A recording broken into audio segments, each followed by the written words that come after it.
VP Sara patatalsikin na as VP. Ito ang kanilang huling alas.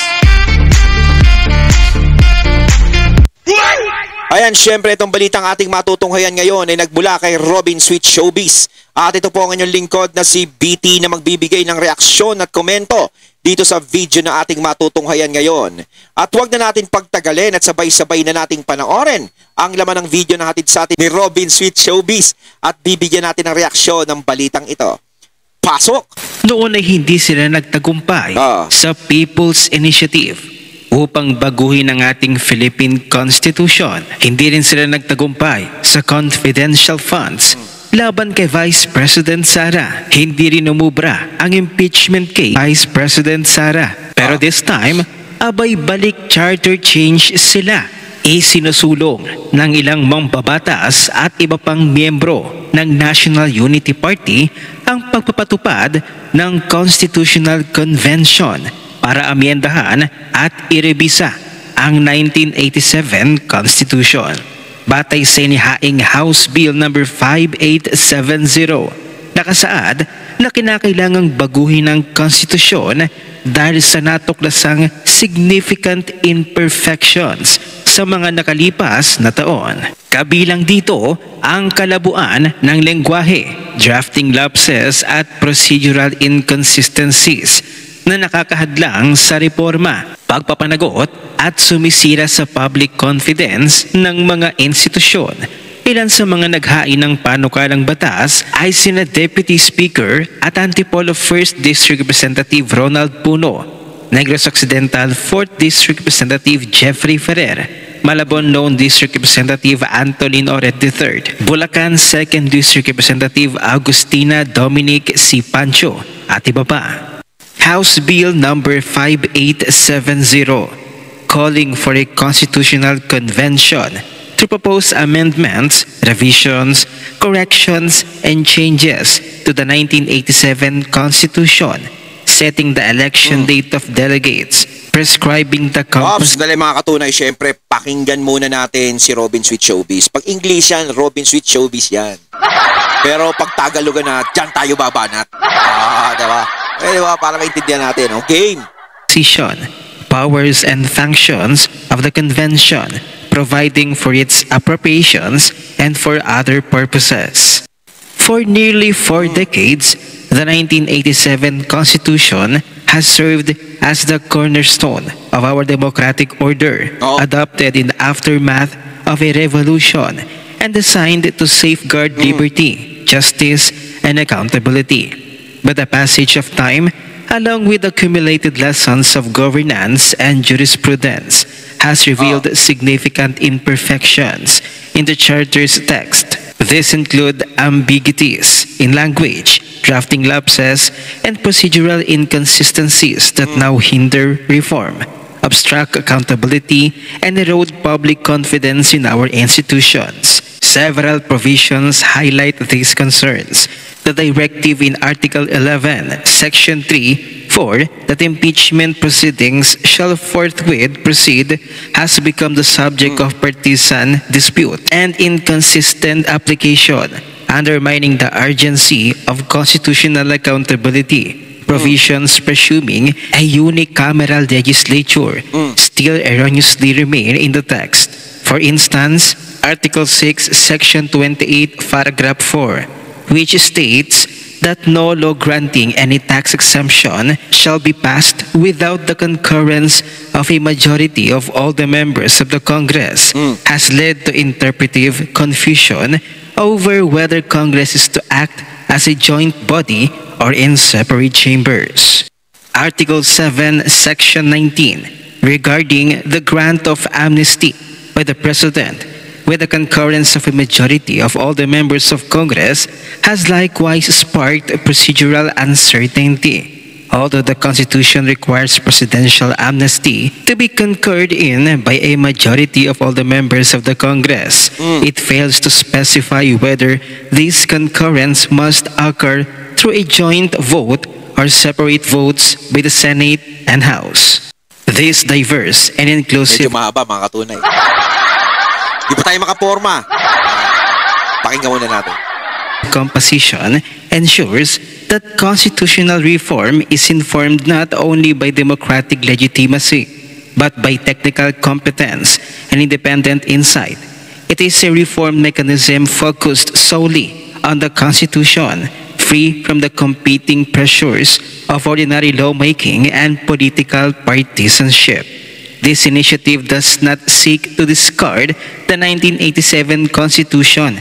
It seeks to fulfill it, to complete its project, correct its errors, and reinforce its aspirations with clarity, coherence, and enforceability. In doing so, it affirms our shared commitment to a truly living Constitution, one capable of guiding a modern democracy with confidence, consistency, and constitutional fidelity. O, di ba mga kasweet? O yan. Sa kanilang muling pagsusulong ng charter change, abay nangunguna dito ang impeachment proceedings. Mukhang desperado na talaga ang Marcos administration. Ayo, naiintindihan natin yun. Naiintindihan natin, di ba? Naiintindihan ko naman yun kahit English. Hindi lang ako pumapasok. Pero eto, kita nyo naman, House of Representative talaga, ang siyang nagtutulak talaga ng mga ganyan. Sila naman talaga yung agresibong nagtutulak. Alam naman natin kung sino yung nandiyadyaan, kung sino ang namumuno sa mga yan. Kahit sabihin natin iba na ang speaker, alam naman natin. Kita nyo, sila lang talaga yung agresibo. Diyan lahat nagsimula. At saka talagang itutulak nila yan. Lahat ng paraan gagawin nila para si Vice President Sara Duterte ay matanggal sa posisyon. Yun naman talaga ang gusto nilang mangyari. Unang-una, kapag si VP Sara ang siyang naging presidente at nanalo sa 2028, lahat ng mga benepisyong nakukuha nila sa mga pangsarili nilang kapakanan mawawala. Alam natin yan. Alam nila yan. Nung panahon ni Tatay Digong, bawal ang mga ganyan. At lalo, kapag kay BP Sara, alam nilang magiging bawal yang mga yan. Diba? Kita nyo flood control project ang pinag-uusapan. Kailan ba nila inilaglag ang mga sarili nilang kasama, yung mga pinagkakakanta ng mga diskaya? Nilaglag ba nila yung mga yon? Hindi. Diba? Hindi nga nila sinisita, sila nag-iimbestiga. Hindi. Wala. Hindi natin nakita yung presensya nila. Nadidinig ba natin sila na magsalita? O kondinahin yung sarili nilang kasama? Hindi. Wala tayong nadidinig sa kanila. Hanggat maaari, matakpan. Hanggat maaari, palagpasin, pinalalagpas. Pero eto, kay VP Sara Duterte, yung lecheng 125 million na yan, hindi nila makalimutan. Pero yung bilyon-bilyon, trilyon-trilyon o bilyon na nawaldas sa pera ng taong bayan, hindi nila pinakikialaman, hindi nila inaasikaso. 'Di ba? Samantalang nakatutok lang sila diyan sa impeachment ni VP Sara. Bakit? O 'di ba? Sinasabi ko nga kanina, hindi na makakaporma yung mga mapoporma na yan. At syempre, kung maging presidente ang isang Sara Duterte sa 2028, kung siya ipapalarin, alam natin, may kalalagyan niyang mga yan. Sigurado yan. May kalalagyan niyang mga yan. Yun ang kinatatakutan nila. Lahat sila natatakot na maging presidente si Sara Duterte dahil alam nila na napakalakas niyan. Inaamin nila sa sarili nila kahit hindi nila aminin, pero aminado sila. Kaya nila ginagawa yan dahil napakalakas na isang Sara Duterte pagdating sa eleksyon sa 2028. Hindi nila kayang talunin. Kasi kung kaya nilang talunin yan, hindi na para pag-aaksayahan nila ng oras ang isang Sara Duterte. Hindi na nila pag-aaksayahan yan. Diba? Tapatan lang nila ng manok nila yan eh. Kaso, ang tanong sinong manok ang itatapat nila kay VP Sara? Wala. Kayo mga katunay, may naiisip ba kayo na pwedeng itapat kay VP Sara para maging presidente o lumaban sa kanya? Wala. Dahil kapag si BP Sara nakalagpas yan sa mga nangyayari sa kanya at nakatungtong yan sa 2028 election, finish sila lahat dyan. At mauungkat ang mga katarantaduhan ng kung sino mang mga walang ya dyan. Diba? Hindi lang dyan kahit saang sangay ng gobyerno. Yun ang ayaw nilang mabungkal. Diba? Yun ang kinatatakot nila. Kaya ako, eto yung nangyayari kay VP Sara na gusto siyang tanggalin sa posisyon. Politika lang to. Sa sariling interest lang nila yan. Hindi sa interest ng taong bayan. Kaya ang kakapal nga nung mga nagsasabi na, sino ba to? Yung mga nagpo-post sa Facebook na mga, si Trillanes, sila, na kapag daw, hindi na daw dapat paupuin si VP Sara o hindi na dapat maging presidente dahil maghihirap ang bansa. Kita nyo sa kanya ibinabato lahat. Yung kawalangyaan nila, yung mga kasalanan nila, yung mga kasalanan ng kasama nila, kay VP Sara lahat binabato. Diba? Ang problema, walang naniniwala sa kanila eh. Diba? Kung may naniniwala man sa kanila, bilang mo sa daliri mo. Oh. Kaya wala na silang magawa kundi gumawa ng mga ganyang kalakaran. Lahat ng mga ginawa nila laban kay BP Sara, People's Initiative, ganto ganyan, lahat ng mga akusasyon, hindi tumatalab, hindi pa rin nawawala yung simpatya ng taong bayan kay BP Sara, tuloy-tuloy pa rin. Oh. Kaya lang naman, gumagawa na naman sila ng bago. Para naman sa isang political blogger na si Madarahug, mukha talagang planado ang pagtakas ng dating DPWH Secretary na si Bonoan. Nagkataon lang ba na ibinalik na ang investigasyon sa flood control at ibinalik na rin si Senator Ping Lacson bilang chairman ng Blue Ribbon? Panoorin natin ang buong video. Sa tingin ko yung pag-alis ni Secretary Bonoan was orchestrated. Ibig sabihin, it was really part of a plan. Kasi maghihiring ang Blue Ribbon Committee, ang sabi ni Senator Ping Lacson, mga 2 beses na lang, kasi charges will be filed against the people whom they are investigating. So baka magkaroon daw ng sub judice. So, mantakin nyo, pinapatakas nila yan. Di ba? Balita ko nga, pumunta na sa ibang bansa yan. Mantakin mo, lahat ng iimbestigahan, pinapupunta nila sa ibang bansa. Lahat ng mga nagiging subject dyan na pwedeng makuha na ng impormasyon o maimbestigahan, pinaalis na nila. Diba? Hindi pwede dapat umalis yung mga yan. Kaya kasi nasabi ko paulit-ulit mga katunay Wala talagang mangyayari sa investigasyon ngayon. Wala, hindi natin matutumbok kung sino yung dapat matumbok. Dahil, diba, pinapaalis nila Diba? Wala, pinapalagpas lang nila. Kasi pwede nilang i-hold dyan. Kahit naman yung isa na nagtatago na doon sa ibang bansa, pwede nilang ipakuha doon yan Kung gugustuhin nila, kaso wala silang ginagawa. Pinababayaan lang nila. So, saan natin nakikita dito na yung kapakanan ng taong bayan ang iniisip? Kasi kung kapakanan ng taong bayan ang iniisip mo, lahat yan. Hold lahat yan. Kailangan makuha lahat yan. Kailangan bumalik dito sa Pilipinas yan. Kailangan imbestigahan lahat yan. Kailangan mapanagot kung sino yung dapat mapanagot dyan. Wala Diba? Isa-isa silang naglalayasan dito. Ano ba yan? Naghahanda na ba tayo na kapag nakalusot si BP Sara sa pagiging presidente? Lahat kayo nasa ibang bansa na, wala nang maiimbestigahan. Kumbaga parang habang maaga pa lumarga na tayo kasi parang hindi tumatalab kahit yung impeachment kahit na kahit na ganyan na sinasabi nating malakas at hindi may posibilidad na baka hindi naman matanggal si BP Sara o hindi ma-impeach, para sa akin may pangamba pa rin tayo dahil alam naman natin kung sino yung mga magkakakampi.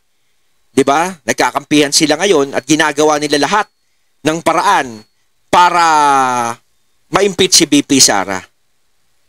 Pero siyempre tayo lang, taong bayan, na kumakapit pa rin at naniniwala na talagang kakayanin ni BP Sara na makatawid hanggang 2028.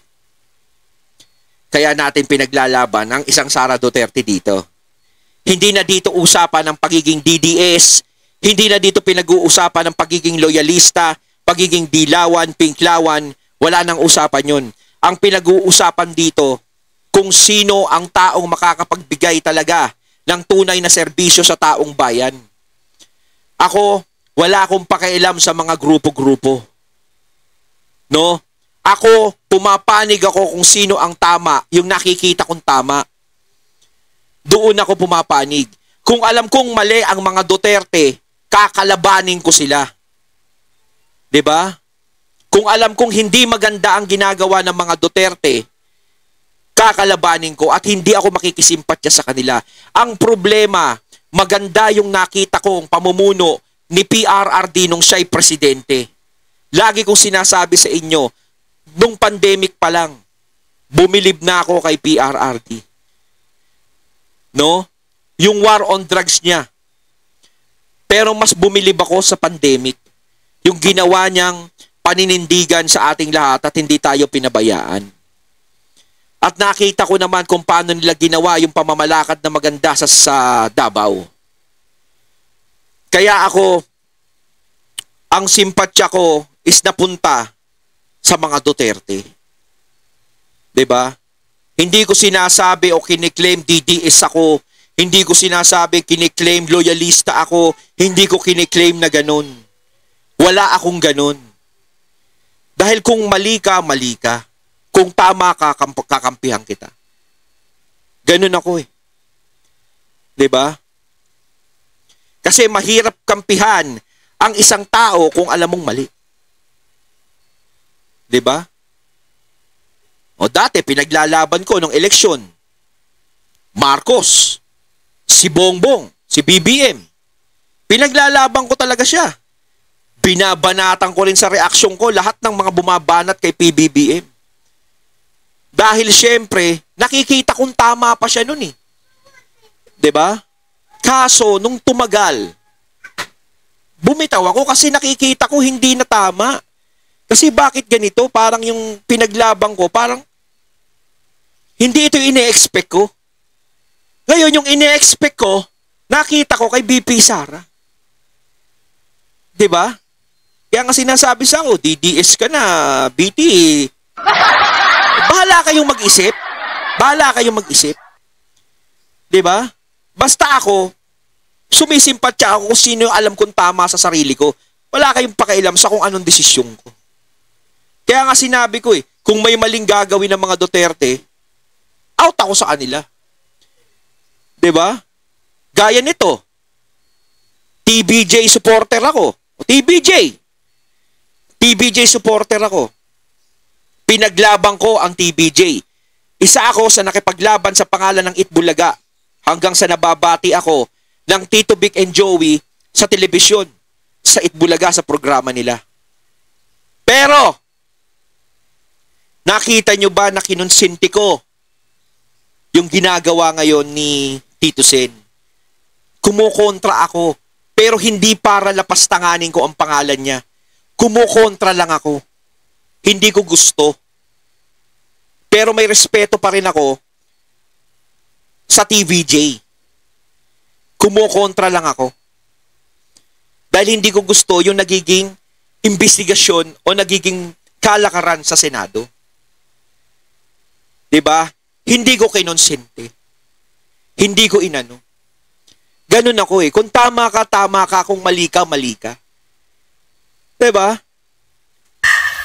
No one can question that. Sa tingin ko ganito. They were thinking na pag si Marcos magsalita na may nagnakaw sa gobyerno, may nagnanakaw sa mga flood control projects, ito yung mga ganito yung ano, they were thinking that the people will understand the president and that yung presidente ay titingnan ng mga tao bilang isang crusader against graft and corruption. Yun ang kanilang tinututukan. But it did not happen. Hindi naniwala ang tao, hindi kinagat ng tao na walang kinalaman ang Pangulo. That is why they are executing these plans. Diba? In fact, nakikita niyo yung mga lumalabas ngayon sa social media. Sino ang nagkalbo ng bundok? Duterte. Sino ang nag-lift ng 9-year ban sa pagmimina? Duterte. Sino ang nagsimula ng corruption? Duterte. Nakikita yun yung sinasabi nga eh. Yung kay Dilima nga eh. Sabi ni Dilima, corruption daw, si Duterte nagsimula. Sus Mariosep.